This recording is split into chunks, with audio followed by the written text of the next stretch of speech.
ओम शांति। आज हम समझेंगे कि बाबा जो बोलते हैं कि अंतिम समय में आपको दाल रोटी मिलेगी, परंतु वह कौन सी आत्माएं हैं जिन्हें भगवान अंत समय में दाल रोटी देगा। और बाबा ने कहा पानी का बहुत बड़ा महत्व है। तो किसी ने पूछा सूरज भाई साहब से कि ब्रह्मा भोजन में जल का महत्व क्या है। तो भाई साहब ने कहा सब्जी आदि की धुलाई तो भले कैसी भी कर लें, लेकिन आरओ का पानी या शुद्ध किया हुआ पानी ही भोजन में यूज करना चाहिए। मान लो आप दाल बना रहे हो, तो दाल में वही पानी डालें। सबके घरों में आजकल प्यूरीफाई तो लगे हुए ही हैं होते हैं। सब्जियां भी एक बार जनरल पानी में धो लें, फिर 5 मिनट अच्छे पानी में अवश्य डालें। पानी का महत्व सचमुच बहुत ज्यादा है। सब्जी, भोजन, जल, दाल, चावल ये हमारे वाइब्रेशन को तुरंत ग्रहण करते हैं। पानी उसमें सबसे जास्ती और बहुत जल्दी करता है। शरीर में पानी है और पानी संसार का बहुत दूषित हो चुका है।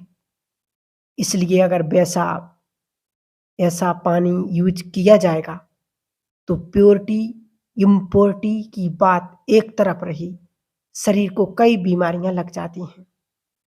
इस दृष्टि से भी शुद्ध पानी को यूज करना अति आवश्यक है।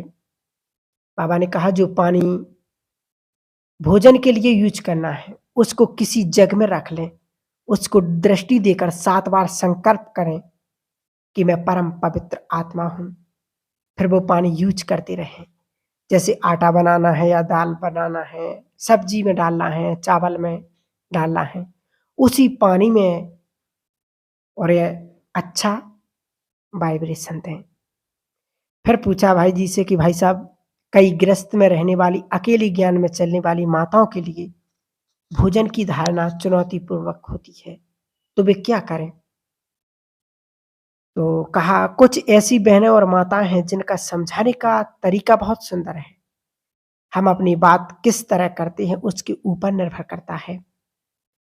उन्होंने अपनी बहुओं को, अपने परिवार वालों को अच्छा समझा दिया है। तो उन्होंने कहा माता जी आप भले ही अपने लिए बनाओ, हम आपको मदद भी कर देंगे, और भले ही कभी कभी हमारे लिए भी बना दिया करो। उनके मन में ब्रह्मा भोजन के लिए वैल्यू भर गई है।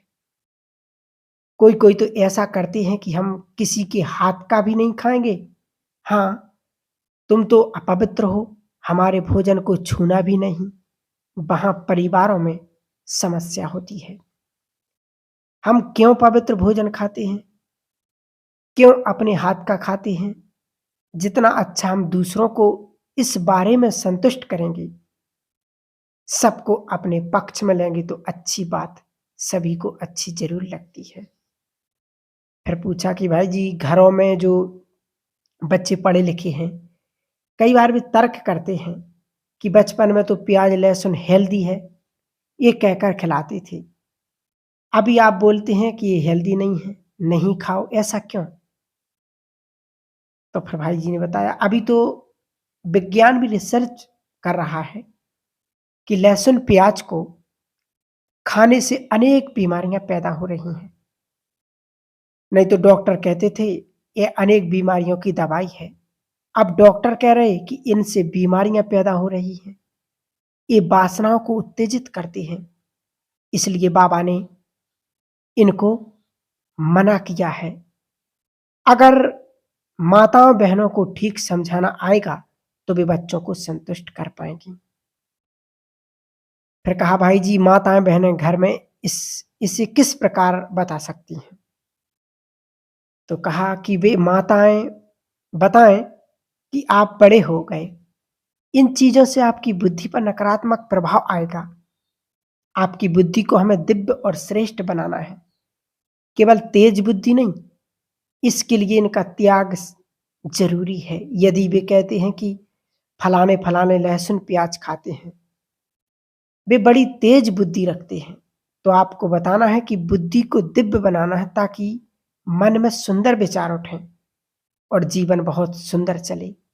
जब आत्मिक दृष्टि से बहुत शुभ भावनाओं से बहुत अच्छे स्वयमान से समझाएंगे तो लोग समझ जाएंगे। फिर कहा भाई जी कभी कभी अनाज का साल भर का स्टॉक जमा रखने के लिए कहा जाता है, परंतु आजकल तो क्वालिटी आ रही है, वह साल भर रहे बहुत मुश्किल है। तो भाई जी ने कहा मधुबन में तो बहुत बड़े बड़े स्टोर हैं, हमें पता है कि अनाज में क्या क्या डालना है सुरक्षित रखने के लिए। छोटे स्थानों पर 3-3 मास का अनाज रख लेना चाहिए, साल का रखने की जरूरत नहीं है। मुख्य बात यह है कि अगर हमारी स्थिति अच्छी होगी तो समय पर हमें सब कुछ मिलता रहेगा। यदि हमारी स्थिति अच्छी नहीं होगी तो जो स्टॉक किया हुआ होगा वह भी चोर लूट करके ले जाएंगे, वह स्टॉक हमारे नहीं दूसरों के काम आएगा। फिर कहा भाई साहब बाबा बोलते हैं कि अंतिम समय में आपको दाल रोटी मिलेगी, वह कौन सी आत्माओं को मिलेगी। तो कहा जो योगिक होंगे, जिन्होंने बाबा के कार्य में सहयोग दिया होगा, जिन्होंने ब्रह्मा भोजन की वैल्यू दी होगी। जैसे छोटा सा उदाहरण है, कई लोग ऐसा करते हैं कि बहुत सारा भोजन ले लिया फिर फेंक दिया, इसका अर्थ है कि उनको ब्रह्मा भोजन की वैल्यू नहीं है। ऐसे लोगों को अंत में कष्ट होगा क्योंकि उन्होंने ब्रह्मा भोजन का जो तिरस्कार किया है, उन्हें भोजन की समस्या हो गई। लेकिन जो भोजन के महत्व को जानते हैं, अन्न को सम्मान देते हैं कि यह प्रकृति की विशेष पालना है हमारे लिए, वे अच्छी स्थिति में रहेंगे, उन्हें अंत तक सब कुछ मिलता रहेगा, भोजन भी मिलेगा और दवाइयां भी मिलेगी। फिर भाई जी से अंतिम प्रश्न पूछा कि भाई जी हमने बहुत भाई बहनों से सुना है कि कई लोग खिला पिलाकर ऐसा कर देते हैं कि ईविल सोल का असर हो जाता है, क्या यह सत्य है। तो भाई जी ने कहा उसको तांत्रिक असर कहते हैं। उसके लिए जब आप भोजन खा रहे हैं, पानी पी रहे, तो दृष्टि दे करके 7 बार संकल्प कर लें कि मैं मास्टर सर्वशक्तिवान हूं, और जब भोजन बनाए इसी स्वयमान से बनाए, इससे कोई भी तांत्रिक इफेक्ट होगा ही नहीं, और होगा भी तो वह ठीक हो जाएगा। इसके बहुत सारे अनुभव लोगों की तरफ से आए हैं कि मैं मास्टर सर्वशक्तिवान का बहुत ज्यादा अभ्यास होगा तो हमारे चारों ओर पावरफुल प्रभामंडल बनता रहेगा, जिस इफेक्ट को रोक दिया जाएगा। ब्रह्मा भोजन की धारणा न रखने वालों के नुकसान के बारे में बताइए। तो कहा कि बहुत लोगों को अनुभव ऐसे हुए हैं, उन्होंने रिश्तेदारियों में भोजन किया और उनकी पवित्रता पर बहुत गहरा असर आ गया। कईयों की पवित्रता तो छूट ही गई क्योंकि यह भोजन डायरेक्ट हमारे ब्रेन को भी और मन को भी प्रभावित करता है। अच्छा, योगी बनने के लिए मनुष्य को शुद्ध भोजन पर दृढ़ रहना चाहिए। इसमें स्वयं अपने को अनुशासित रखने की बात है। हम इधर उधर ना खाएं। बाबा के लाखों बच्चे हैं जो योग में रहते हैं, कईयों का तो बिजनेस ऐसा है तो भी इस धारणा को अपनाते हैं, इसमें कोई समझौता नहीं करते। ऐसा वैसा भोजन खाने से विचार चेंज हो जाएंगे, नेगेटिविटी चलने लगेगी, ऐसा भी सोचेंगे कि यह क्या जीवन है, सारा संसार ही अपवित्र है, हम भी रहें तो क्या है। फिर पवित्र बन जाएंगे। ऐसे ऐसे नेगेटिव विचार आने लगेंगे जो धीरे धीरे उनके जीवन में गिरावट लाएंगे।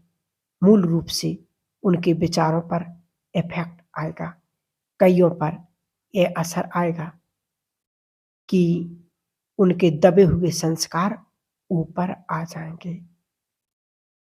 तो हमने एक बार क्लास में सुना था, कई भाई ट्रेन में यात्रा कर रहे थे, मधुबन से जा रहे थे, तो उनको किसी ने प्यार से बिस्किट ऑफर किया, कहा कि आप योगी हैं, बिस्कुट तो खा सकते हो।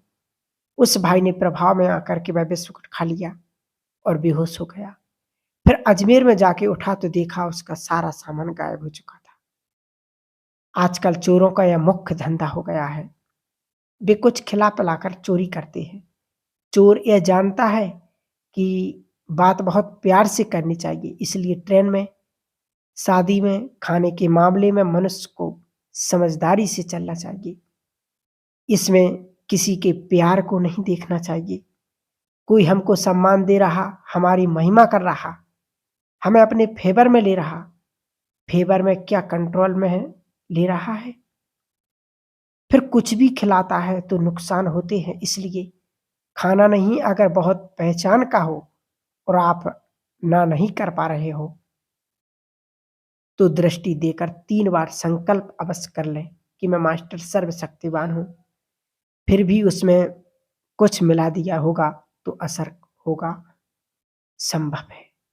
इसलिए उससे बचना अच्छा है।